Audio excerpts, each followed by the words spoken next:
एक मुल्क पर बादशाह हुकूमत करता था। ये अपनी कम अक्ली की वजह से ऐसे फैसले करता कि इसे खुद भी समझ नहीं आती थी कि क्या कर बैठा है। एक बार इसका तख्त लगा हुआ था।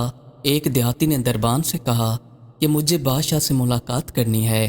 दरबान ने वजीर को बताया कि एक बंदा देहात से आया है और वो बादशाह से बात करना चाहता है। वजीर ने कहा कि इसे अंदर ले आओ, मैं इनकी मुलाकात बादशाह से करवा देता हूँ। देहाती कुछ ही देर में बादशाह के सामने मौजूद था। बादशाह ने देहाती से पूछा कि बताओ तुम्हारा मसला क्या है। देहाती कहने लगा कि मेरे बागात हैं, इन पर काफ़ी अच्छे फल उगते हैं। मैं अपने बागात की वजह से रोज़ी रोटी कमा लेता हूँ। मैं बागात की रखवाली भी खुद करता हूँ, पर मसला ये है जैसे ही मेरी रात को आंख लगती है तो वहाँ पर लुटेरे आकर मेरे बागात से फल चुरा जाते हैं। मैं इनसे काफ़ी तंग आ चुका हूँ। बादशाह सलामत, आप मेरी मदद कीजिए इन चोरों को पकड़ने में। बादशाह ने कुछ देर इसकी बातें गौर से सुनने के बाद हंसने लगा और कहने लगा कि वाह, अब हम तुम्हारे बागात की रखवाली करें। हमारे मुल्क के अंदर और भी काफ़ी सारे मसाइल हैं। तुम्हारे मसाइल को हल करने से बेहतर है दूसरों के मसाइल को हल कर लें। मैं इस मामले में तुम्हारी कोई मदद नहीं कर सकता। तुम जाकर खुद अपने बाग की देखभाल करो। देहाती ने कहा कि बादशाह सलामत, अगर मेरे बस में होता तो मैं इनको पकड़ लेता। इन चोरों ने तो एक बार मुझे रस्सियों से बांध दिया था और असले के दम पर मेरे बागात को लूट कर ले गए। अब आप ही बताएं, मैं इनको अकेला बंदा कैसे पकड़ूं, जबकि मेरे मुल्क का बादशाह मेरी मदद करने को तैयार नहीं। ऐसे खतरनाक चोर हर जगह पाए जाते हैं। बादशाह ने कहा कि मैं तुम्हारी कोई मदद नहीं कर सकता। इससे बेहतर है कि तुम और बातें सुनाओ, यहाँ से चले जाओ। बादशाह का वजीर ये सारी बातें सुन रहा था। इसने बादशाह से कहा कि बादशाह सलामत, आप इस देहाती की मदद क्यों नहीं कर रहे। बादशाह कहने लगा इससे बेहतर है कि मैं और लोगों के मसाइल हल करूं। बाग इसका है तो इसको चाहिए कि खुद देखभाल करे।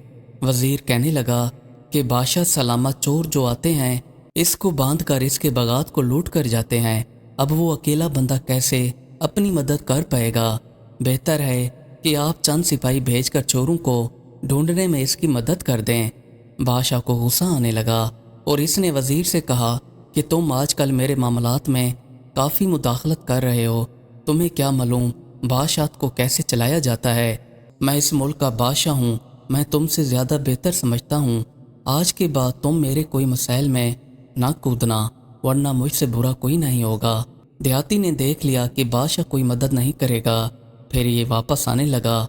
वजीर ने आकर देहाती से कहा, मैं तुम्हें एक तरकीब बता सकता हूँ, तुम इन चोरों को आसानी से पकड़ लोगे। देहाती ने कहा, वो तरकीब क्या है। वजीर कहने लगा कि तुम चंद बंदे अपने बाग की रखवाली पर रख लो और जब वो चोर आए तो आप लोग इनके ऊपर जाल डाल कर पकड़ लेना, और जो इस शहर का काजी होगा इसके पास तुम इन चोरों को ले जाना। इससे तुम्हारी इन चोरों से जान छूट जाएगी। देहाती कहने लगा, आपकी इस तरकीब की वजह से मैं चोरों को पकड़ने में कामयाब हो जाऊंगा, मगर हमारे बादशाह को कुछ लिहाज नहीं आया कि वो मेरी मदद कर देता। वजीर ने कहा कि बादशाह को परवरदिगार ही सीधा रास्ता दिखा सकता है, अब मैं इस पर क्या कहूँ। देहाती वहाँ से चला गया। कुछ दिन गुजरने के बाद बादशाह अपने बागीचे में बैठा था। बादशाह के दिल ने चाहा कि बागीचे से ताज़े सेब तोड़ कर खाए जाएं। इसने वजीर से कहा कि जाओ बगीचे से ताज़ा सेब तोड़ कर लाओ। वजीर सीधा सेब तोड़ कर बादशाह के पास ले आया।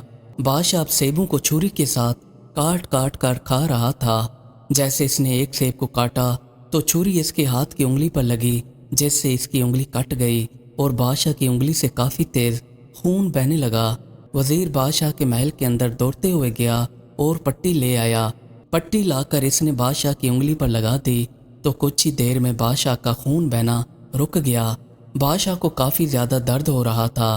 फिर वजीर ने बादशाह से कहा कि बादशाह सलामत, आपकी उंगली कटने में भी कोई बेहतरी होगी। बादशाह गुस्से से लाल पीला होकर कहने लगा कि ओ अहमक, इसमें मेरी क्या बेहतरी होगी। उंगली कट जाने में इससे ज़्यादा और भी कोई भलाई हो सकती है। मैं तो तुमसे काफ़ी तंग आ चुका हूँ। बादशाह ने उसी वक्त सिपाहियों को हुक्म दिया कि वजीर को जेल के अंदर ले जाकर बंद कर दो। वजीर मुस्कुराने लगा और बादशाह से कहने लगा, बादशाह सलामत, इसमें भी मेरे लिए कोई भलाई होगी। आप मुझे जेल में डाल रहे हैं। बादशाह ने सिपाहियों से कहा, इस अहमक आदमी को मेरी नज़रों से हटाओ। सिपाही आए, वजीर को अपने साथ ले जाकर जेल के अंदर बंद कर आए। कुछ दिनों बाद बादशाह शिकार पर जाने के लिए जंगल की तरफ रवाना हो गया। बादशाह के साथ 3 से 4 सिपाही भी थे। जंगल में आकर इन्होंने एक कैंप लगाया और इसके अंदर रहने लगे। बादशाह शिकार के लिए अकेले जंगल के अंदर निकल जाता था। पहले तो इसके साथ वजीर हर वक्त चिपका रहता था, क्योंकि वजीर बादशाह को अकेला छोड़ता ही नहीं था। पर अब तो वजीर कैद में था। बादशाह शिकार के लिए चलते चलते काफ़ी आगे निकल गया। यहाँ पर ये रास्ता भूल चुका था। बादशाह को अपने आसपास लोगों के चलने की आवाज़ें आने लगीं। जैसे ही इसने अपने सामने देखा तो वहाँ पर जंगली लोग आए हुए थे। इन्होंने बादशाह को गिरफ्तार कर लिया और अपने साथ लेकर कबीले की तरफ रवाना हो गए। कुछ देर बाद ये चलते चलते बादशाह को अपने कबीले के अंदर लेकर आ गए। यहाँ पर आकर इन्होंने अपने सरदार के सामने बादशाह को पेश कर दिया। ये इंसानों की तरह बोली बहुत कम समझते थे। बादशाह इनसे चीख चीख कर कहता रहा कि मैं अपने मुल्क का बादशाह हूँ, मुझे छोड़ दो, पर वो इसकी बोली नहीं समझते थे। अब बादशाह के सामने एक उबलती पानी से भरी हुई देग तैयार हो गई। फिर सरदार ने एक बंदे को हुक्म दिया कि बादशाह को चेक करो। एक बंदा आकर बादशाह को चेक करने लगा। जैसे ये बादशाह के जिस्म की चेकिंग कर रहा था तो इसे बादशाह के एक हाथ की कटी हुई उंगली दिखाई दी। ये बंदा दौड़ता हुआ सरदार के पास आया और आकर सरदार के कान में कुछ कहा तो सरदार ने उसी वक्त बादशाह को रिहा करने का हुक्म दे दिया। बादशाह समझ चुका था कि ये जो मेरी उंगली कटी हुई है, इसकी वजह से इनको मेरे खून की बू आई है और इन्होंने मुझे मारकर पकाने से परहेज किया है। और ये जंगलियों का रिवाज था, ये ऐसे लोगों को नहीं खाते थे जिनके जिस्म पर कोई जख्म हो। बादशाह को जैसे इन्होंने छोड़ा तो ये खुशी के मारे वहाँ से दौड़ता हुआ जंगल के अंदर आ गया और आकर अपना कैंप ढूंढने लगा। कुछ ही देर में बादशाह के सिपाही भी बादशाह को ढूंढते हुए आ निकले। फिर ये अपने साथ बादशाह को लेकर महल की तरफ चले आए।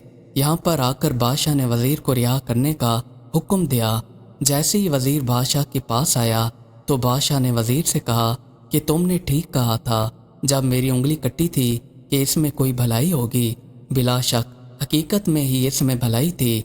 मैं जंगल के अंदर खो गया था तो जंगली लोगों ने मुझे पकड़ लिया था और वो मुझे मारकर पकाने वाले थे। इनमें से एक बंदे ने आकर मेरी कटी हुई उंगली देखी तो इन्होंने मुझे छोड़ दिया।